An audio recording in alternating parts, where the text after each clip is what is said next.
अस्सलाम वालेकुम students, welcome back to the channel mathematics by Lare Panjwani. Last video के अंदर हमने स्टार्ट किया था सेकंड टर्म मैथमेटिक्स का चैप्टर नंबर 7 स्ट्रेट लाइन से स्टार्ट किया था। आज उसी चैप्टर को कंटिन्यू करेंगे। नेक्स्ट क्वेश्चन से हमने लास्ट वीडियो के अंदर शुरू के 3 पार्ट सॉल्व किए थे, तो आज और पार्ट्स को सॉल्व करते हैं। तो स्टार्ट करते हैं आज का लेक्चर। तो ये इंडेक्स पेज तो जो हमने देखा था, और ये सारे फॉर्मुले से जो हम प्रीवियस वीडियो में आपको सब बता चुका था कौन कौन से फॉर्मुले थे और ये कुछ डेफिनेशंस, और ये हमने शुरू के 3 सवाल सॉल्व किए थे लास्ट क्लास के अंदर। आज हम क्वेश्चन नंबर 4 से स्टार्ट करेंगे। क्वेश्चन नंबर 4 बड़ा इजी और इंपॉर्टेंट भी है काफी।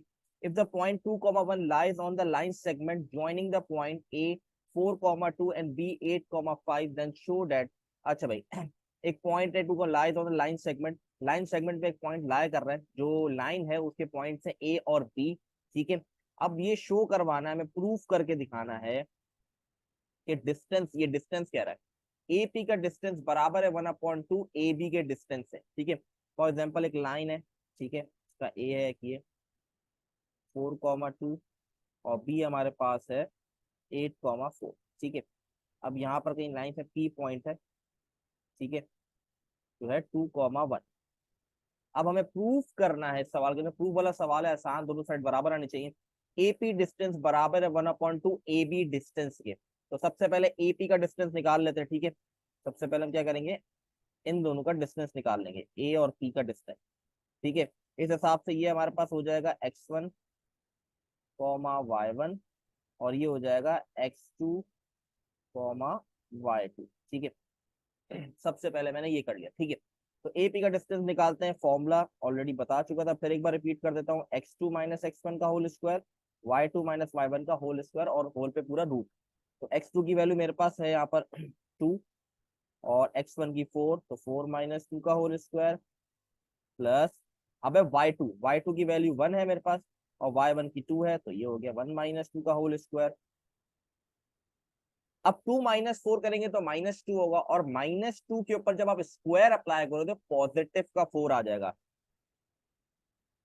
यहाँ आ गया +4। इसी तरह यहाँ पर देखिए, 1 -2 करेंगे तो हमारे पास आ जाएगा माइनस का 1, -1 का होल स्क्वायर करेंगे तो हमारे पास आ जाएगा 1। तो ये आ गया हमारे पास √5।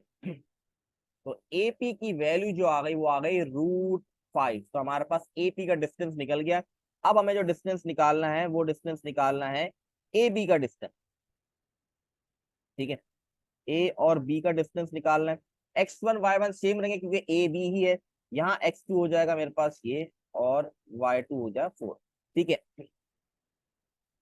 तो यहाँ हम एपी का ऑलरेडी निकाल चुके हैं, तो अब ए बी का निकालेंगे। इसको रफ करा, √5 हमारे पास डिस्टेंस आया इसका। ठीक है, इसको हम थोड़ा चेंज कर देते हैं, यहाँ पर वैल्यूज को यहाँ पर हो जाएगा हमारे पास, जो चेंजेस कर रहा हूँ मैं बता देता हूँ आपको।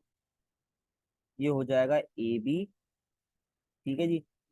x2 की वैल्यू मेरे पास यहाँ पर जो है वो है 8, तो यहाँ मैं लिख दूंगा 8, और y2 की वैल्यू मेरे पास 4 है, तो यहाँ पर आ जाएगा 4। अब हमारे पास होगा क्या, 8 माइनस 4 करेंगे 4 हो जाएगा, 4 का स्क्वायर होता है 16, तो यहाँ पर लिख देंगे 16। 4 माइनस 2, 2 हो जाएगा, 2 का स्क्वायर हमारे पास होता है 4, तो ये हो जाएगा 4। तो यहाँ हमारे पास जो वैल्यू आ जाएगी इसकी, वो आ जाएगी, मैं यहाँ पर लिख देता हूँ उसकी वैल्यू √20। ये मेरे पास आ गया ए बी का डिस्टेंस, और ये ए पी का डिस्टेंस मैं ऑलरेडी निकाल चुका हूँ।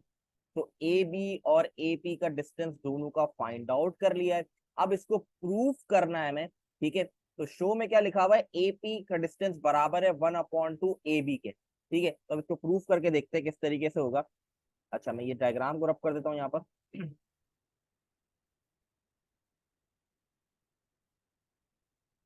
अच्छा जी, पहले यहाँ क्या है, एपी, एपी की वैल्यू हमारे पास आई है √5, मैंने यहाँ लिख दिया √5। फिर 1/2, ए बी की वैल्यू हमारे पास है 20, √20। ठीक है, अब इसको प्रूफ करना है हमें बराबर। ठीक है, अब थोड़ी सिंप्लीफिकेशन करनी पड़ेगी। अब उसको सिंप्लीफिकेशन कैसे करेंगे वो देख लेते हैं हम, किस तरीके से सिंप्लीफिकेशन इसकी होगी। अब ये मैंने एज इट इज रहने दिया 1/2, 20 को मैंने ब्रेक कर दिया 5 4 द 20। ठीक है, मैंने लिख दिया 20 का रूट के अंदर 5 होता है। आप डायरेक्ट कैलकुलेटर में भी पुट करेंगे 20 तो आपके पास डायरेक्टली वैल्यू आ जाएगी, लेकिन मैं आपको मैथमेटिकली बता रहा हूँ किस तरीके से प्रॉपरली मैं सॉल्व कर रहा हूँ उसको। √5 आ गया 1/2। अब यहाँ पर जो है वो है 4। 4 जो होता है 2 का स्क्वायर होता है, तो ये रूट से बाहर आ जाएगा। तो ये रूट से बाहर आ गया और अंदर बच गया 5। 5 रूट से बाहर नहीं आ सकता, तो रूट से 2 से 2 कट जाएगा, बच क्या गया √5 इक्वल टू √5। तो हम कह देंगे भाई हैंस प्रूफ। तो ये हो गया आपका क्वेश्चन डन। और ये प्रूफ वाला सवाल है, बहुत आसान सवाल है। डिस्टेंस का जो फॉर्मूला याद होना चाहिए और x1 y1 x2 y2 की पहचान होनी चाहिए। बाकी आसान है। डायग्राम बहुत इंपॉर्टेंट होती है इस चैप्टर के अंदर, तो जिस सवाल में डायग्राम बना रहा हूँ वो जरूर आप बनाएं, क्योंकि उसके नंबर्स होते हैं। ठीक है, तो आई होप ये क्लियर होगा। नेक्स्ट पार्ट पे बढ़ते हैं हम। अच्छा जी, find the coordinate of the mid point of the following point. अब मिड पॉइंट के फॉर्मूले पे आ गए। इससे पहले जब हमने 4 क्वेश्चन प्रीवियस वीडियो के अंदर हमने 3 क्वेश्चन किए तो अभी 1 किया, तो ये सारे डिस्टेंस के फॉर्मूले पे सवाल थे। अब आ गए मिड पॉइंट पे। मिड पॉइंट का फॉर्मूला एक बार फिर मैं आपको गो थ्रू करवा देता हूँ। मिड पॉइंट का क्या फॉर्मूला था। अच्छा जी, ये रहा हमारे पास मिड पॉइंट का फॉर्मूला जो सेकंड नंबर पर है। x1 + x2 divide by 2 y1 + y2 divide by 2। ठीक है, ये जो है मिड पॉइंट का फॉर्मूला ये इंक्रीज भी हो जाता है, डिपेंड कि आपके पास कितने वर्टिसेस हैं। ये 2 वर्टिसेस हैं x1 y1 x2 y2, तो इसलिए इस तरीके का फॉर्मूला है। अगर 3 होंगे फॉर ट्राइंगल का निकालना होगा तो वो फिर हम आगे बताऊंगा मैं किस तरह से करते हैं। मैं सिर्फ आपको एक आइडिया दे रहा हूँ, लेकिन आगे हम इंशाल्लाह इसको करेंगे। ऐसे भी क्वेश्चन है हमारे पास जी। अब आ जाते हैं मिड पॉइंट के फॉर्मूले। मैं आपको एक दो पार्ट करके दिखाता हूँ ताकि बाकी अब क्लियर हो जाए। ठीक है, अब मुझे इसका मिड पॉइंट निकालना है, तो मेरे पास -4, 2 है। इसका मतलब ये मेरा x1, y1 हो गया। दूसरा है मेरे पास -4, -2। तो ये मेरे पास x2, y2 हो गया। फॉर्मूला हमारे पास सिंपल है मिड पॉइंट का। x1 + x2 divide by 2, y1 + y2 divide by 2, ये फॉर्मूला है। ठीक है जी। अब वैल्यूज पुट कर देते हैं। x1 हमारे पास -4 है और x2 भी -4 है और डिवाइड बाय 2 हो गया। y1 हमारे पास 2 है और ये -2 है।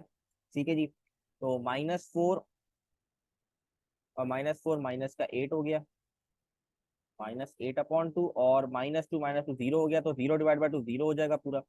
तो -8 को डिवाइड बाय 2 करेंगे तो हमारे पास -4, 0। तो ये हमारे पास आ गया मिड पॉइंट निकल के। तो बड़ा ही सिंपल सवाल है, बस आपने वैल्यूज को पुट करना है। फॉर्मूला आपको याद होना चाहिए, और ये एमसीक्यूज में भी आता है और आगे ऑब्वियसली बात है क्वेश्चन भी हैं इसके काफी। तो ये हो गया हमारा मिड पॉइंट का। बाकी पार्ट्स बड़े आसान है, ऐसे ही करना है। तो मैं ये कहूंगा कि आप लोग जरूर इसको ट्राई करें। किसी में कोई मसला हो तो आप जरूर कमेंट में पूछ सकते हैं। खुद कोशिश करें करने की। 3 पार्ट्स बहुत आसान है, कोई मुश्किल नहीं है। अब आगे मूव करते हैं नेक्स्ट क्वेश्चन के ऊपर। नेक्स्ट है हमारे पास find the point divide the line segment. Point find out करना है जो डिवाइड कर रहा है एक लाइन सेगमेंट को। एक स्ट्रेट लाइन है हमारे पास लाइन सेगमेंट, उसको एक पॉइंट डिवाइड कर रहा है। ठीक है, अब वो पॉइंट हमें फाइंड आउट करना है। ठीक है, इसकी डायग्राम बनेगी। एक लाइन जो है वो डिवाइड कर रहा है। ठीक है, अब line segment joining, line segment जो ज्वाइन हो रहा है इसकी लाइन, वो है एक 4, -1 से ज्वाइन हो रहा है और एक है 4, 3। इन द रेशो इंटरनली 3:1, मतलब किस रेशो में लाइन टूट रही है, 3 और 1 रेशो में, 3:1 रेशो में टूट रही है। सही है। अब यहाँ पर रेशो की बात आ गई। जब रेशो की बात आ जाएगी, मतलब ऐसी लाइन जो कट कर रही है किसी पर्टिकुलर रेशो में, तो इसके फॉर्मूले डिफरेंट है। मिड पॉइंट वाला ये फॉर्मूला नहीं लगाएगा, डिफरेंट फॉर्मूला लगेगा। वो कौन सा है वो देख लेते हैं हम। एक बार फिर आपको फॉर्मूला दिखा देता हूँ मैं। तो ये देखें थर्ड वाला, इसमें इंटरनल डिवीजन भी है और एक्सटर्नल भी डिवीजन भी है। तो इंटरनल डिवीजन का फॉर्मूला ये हमारे पास mx2 प्लस, यहाँ पर n आएगा तो ये m नहीं आएगा, mx2 + nx1 my2 + ny1। यहाँ पर जो है छोटी सी मिस्टेक है, ये यहाँ पर n आएगा और यहाँ पर भी n आएगा। ठीक है, तो ये हमारे पास formula divide by m + n। ठीक है, तो अब इसको सॉल्व करते हैं इस क्वेश्चन को। तो इससे ये वाला फॉर्मूला भी इंप्लीमेंट करके हम देख लेंगे किस तरीके से इंप्लीमेंट करते हैं। ठीक है जी, अब हमारे पास जो है सबसे पहले हमने ये हमारा x1 y1 हो गया, ये x2 y2 हो गया, और ये हो गया हमारा m और ये हो गया n। ठीक है, सबसे पहले तो हम ये कर सकते हैं, ये m और n हमारे पास हो। सिंपल हमारे पास फॉर्मूला जो है वो है mx2 + nx1 divide by m plus n, comma m y2 plus m n y1 divide by m plus n। ये हमारे पास फॉर्मूला है, ठीक है। अब वैल्यूज को पुट करके हमें सॉल्व करना है। m की जगह हम पुट कर देंगे 3, x2 की वैल्यू हमारे पास 4 है, n की वैल्यू हम पुट कर देंगे यहाँ पर 1, और x1 की वैल्यू जो हमारे पास है वो है 4। इसी तरह m और n की वैल्यू को प्लस करना है, 3 प्लस 1 हो गया। अच्छा, कॉमा करके मैं नीचे लिख देता हूँ बाकी वाली वैल्यू। m1 की वैल्यू हमारे पास यहाँ पर 3 है, y1 की वैल्यू जो है वो है माइनस का, वो y2 की, सॉरी y2 की है 3, नॉट माइनस, 3। फिर हमारे पास आता है प्लस, n की वैल्यू 1 है और y1 की वैल्यू -1 और 3 प्लस 1। अच्छा, ये कॉमा करके लिखा है नेक्स्ट वैल्यू, ठीक है। अब इसको मैं डायरेक्ट जल्दी सॉल्व करता हूँ। 3 प्लस 1, 3 मल्टीप्लाई 4 12 हो जाएगा हमारे पास। 4 1 the 4 divide by 4, 3 plus 1 4, comma 3 3 the 9 -1 1 multi -1, और यहाँ भी नीचे 4। तो 12 plus 4 16, 16 divide by 4, comma 9 -1 8, 8 divide by 4। तो ये हो गया हमारी वैल्यूज ऑलमोस्ट डन, बस हम कटिंग करेंगे और हमारा आंसर आ जाएगा एट दी एंड। तो इसकी 4 1 दा 4 4 दा 16 होता है तो 4 आ जाएगा यहाँ पर, और 4 2 दा 8 होता है तो 2 आ जाएगा। तो हमारे पास जो वैल्यू आ गई, जो पॉइंट जो डिवाइड कर रहा है उससे लाइन सेगमेंट को, वो है 4,2। तो हम लिखेंगे point divide the line segment is 4,2। तो ये हमारा आंसर हो जाएगा, और ये डायग्राम भी बहुत जरूरी है, हर छोटी छोटी चीजें बहुत जरूरी है, ठीक है। आंसर में बॉक्स बनाना जरूरी है। आपने आंसर्स को, आपसे इंग्लिश वर्डिंग में पूछा जाता है find the point divide the joint, तो आपने आंसर को इसी तरह लिखना है, the point divide the line segment is 4,2। ये आपने लाइन जरूर लिखनी है। तो आज के लिए हम यही रखते हैं, इसको एंड करते हैं। इंशाल्लाह नेक्स्ट वीडियो के अंदर फर्दर कंटिन्यू करेंगे। तब तक के लिए अल्लाह हाफिज।